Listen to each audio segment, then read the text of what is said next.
The assistants seem to have been quite loyal to him because they stayed working. I mean, if you look at the picture of Dewar lecturing, there are two assistants there, one of whom has lost his eye, but the painter manages to portray him with his lost eye facing the other way, so you don't actually see it in the picture.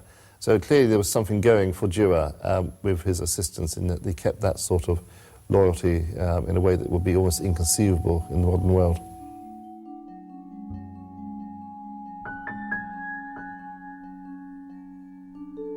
Over in Leiden, Onnes was facing anxious city officials who were so worried about the risk of explosions that they ordered the lab to be shut down.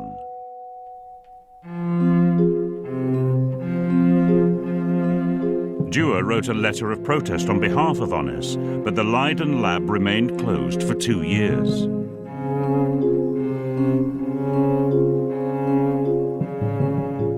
Well, Onnes had to wait and to wait and to wait. Dewar was already starting with liquefying hydrogen, and Onnes had the apparatus to do so too, but it just couldn't start, so we had lost the battle before it was even begun.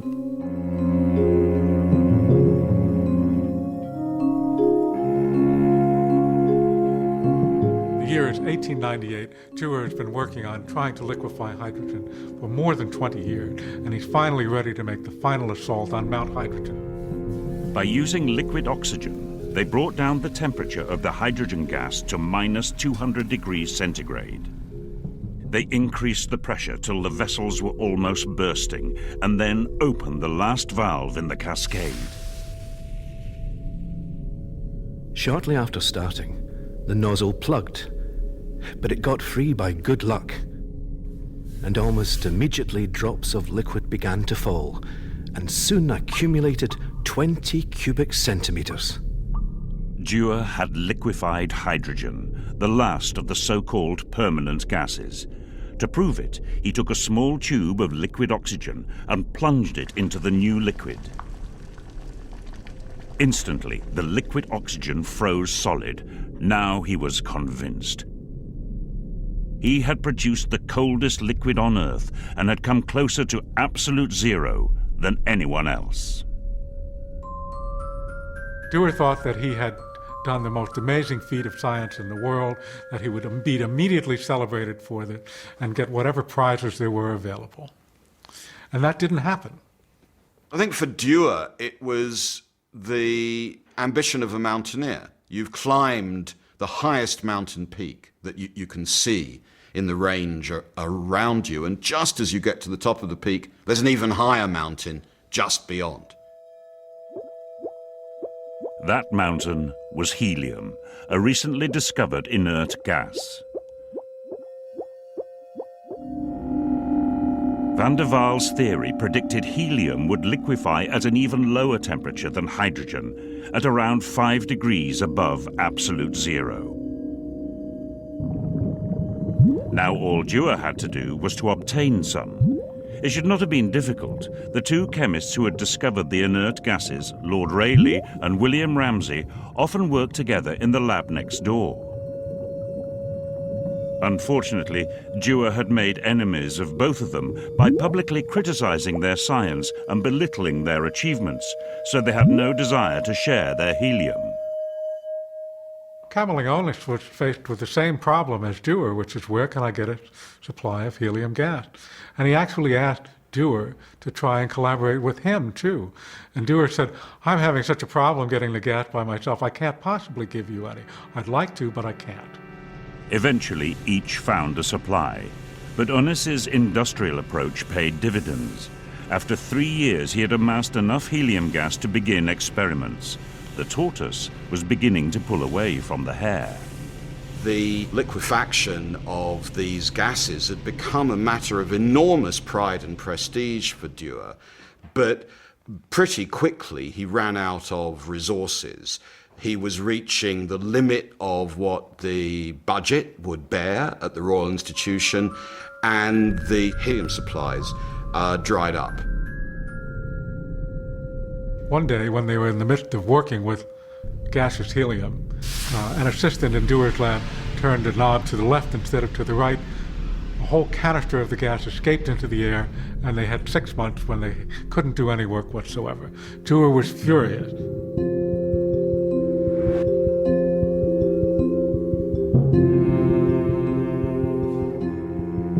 At one point, Dewar writes to Kamelijones telling him that he's not in the race anymore.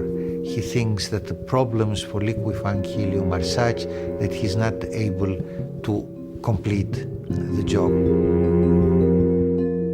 The battlefields of science are the centers of a perpetual warfare in which there is no hope of a final victory. To serve in the scientific army, to have shown the initiative, is enough to satisfy the legitimate ambition of every earnest student of nature. Thank you.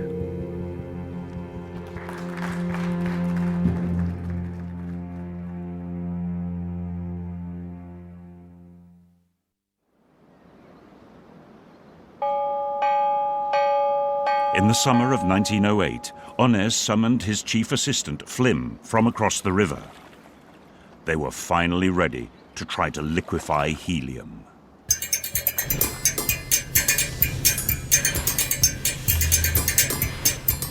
At 5:45 on July the 10th, he assembled his team at the lab. They had rehearsed the drill many times before. Leiden was a small university town, and the word quickly spread that this was the big day. It took until lunchtime to make sure the apparatus was purged of the last traces of air. By 3 in the afternoon, work was so intense that when his wife arrived with lunch, he asked her to feed him so he didn't have to stop work. This was a man obsessed. At 6:30 in the evening, the temperature began to drop below that of liquid hydrogen. It's getting very late in the day, and the team is down to its last bottle of hydrogen. If they can't liquefy helium now, they're going to have to wait for months to try again. And the temperature gauge is stuck at 5 degrees above absolute zero. And Onnes doesn't know why this is. And a colleague comes in, and he suggests that that means maybe they've actually succeeded and they don't even know it yet. So Onnes takes an electric lamp type thing, and he goes underneath the apparatus and looks, and sure enough, there in the vial is this liquid sitting there quietly. It's liquefied helium. They had reached minus 268 degrees centigrade, just 5 degrees above absolute zero, and finally produced liquid helium. This monumental achievement eventually won Onnes the Nobel Prize. When James Dewar heard that he had lost the race to Kamerlingh Onnes, it reignited a festering resentment. Dewar berated his long-suffering assistant, Lennox, for failing to provide enough helium. Only this time, Lennox had had enough. He walked out of the Royal Institution, vowing never to return until Dewar was dead. And he kept his word. For Dewar, it was the end of his low-temperature research.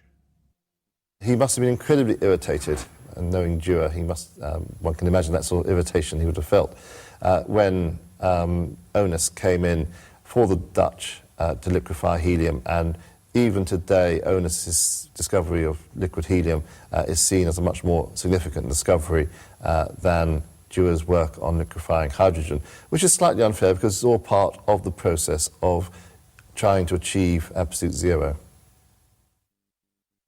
It remained, that's very clear, a wound in Dewar's soul that never really healed. I think that Dewar emerges at the end of this story as a rather tragic figure, one of the very greatest late 19th century British scientists who, in the end, is frustrated by a failure which hardly anybody could have expected him to achieve.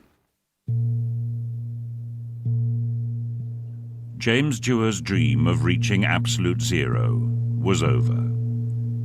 He spent the rest of his life investigating other scientific problems, such as the physics of soap bubbles.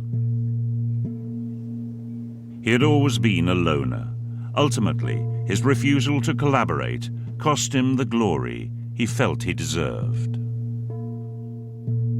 I think it's really impressive how often scientists do seem to be driven by the spirit of competition, by the spirit of getting there first.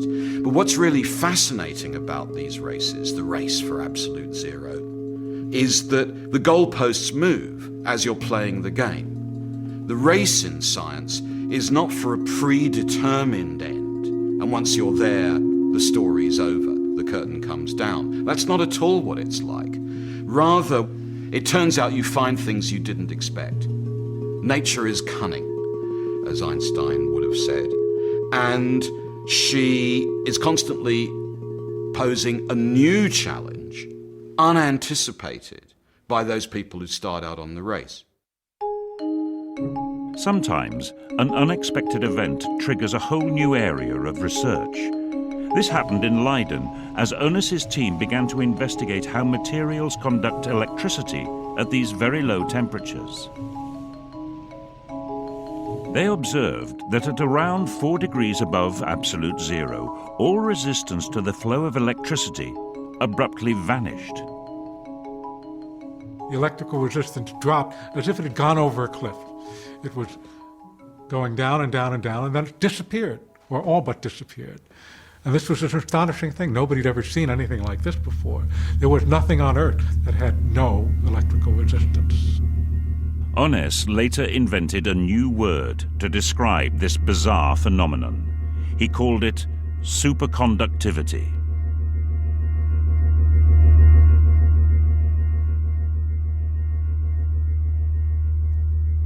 We have a circular ring of permanent magnets which are producing a magnetic field. And now when we put a superconducting puck over it and give it a little push, the magnetic field repels the superconductor. The magnetic field from the track induces a current in the supercooled puck, which in turn creates an opposite magnetic field that makes the puck levitate. It produces a magnetic field like a North Pole against the North Pole, and that's why you have the repulsion. As the puck warms up, its superconducting properties vanish along with its magnetically induced field. For decades after its discovery in 1911, the underlying cause of superconductivity remained a mystery. Every major physicist, every major theoretical physicist had his own theory of superconductivity. Everybody tried to solve it, but it was unsuccessful. There were more surprises ahead. In the 1930s, another strange phenomenon was observed at even lower temperatures. This rapidly evaporating liquid helium cools until at 2 degrees above absolute zero, a dramatic transformation takes place. Suddenly, you see that the bubbling stops and that the surface of the liquid helium is completely still. The temperature is actually being lowered even further now, but nothing particularly is happening. Well, this is really one of the great phenomena in 20th century physics. The liquid helium had turned into a superfluid, which displays some really odd properties. Here I have a beaker with an unglazed ceramic bottom of ultrafine porosity. Ordinarily, this container with tiny pores can hold liquid helium. But the moment the helium turns superfluid, it leaks through. We call this kind of flow a superflow. Superfluid helium can do things we might have believed impossible. It appears to defy gravity. A thin film can climb walls and escape its container. This is because a superfluid has zero viscosity. It can even produce a frictionless fountain, one that never stops flowing. Superfluidity and superconductivity were baffling concepts for scientists. New radical theories were needed to explain them.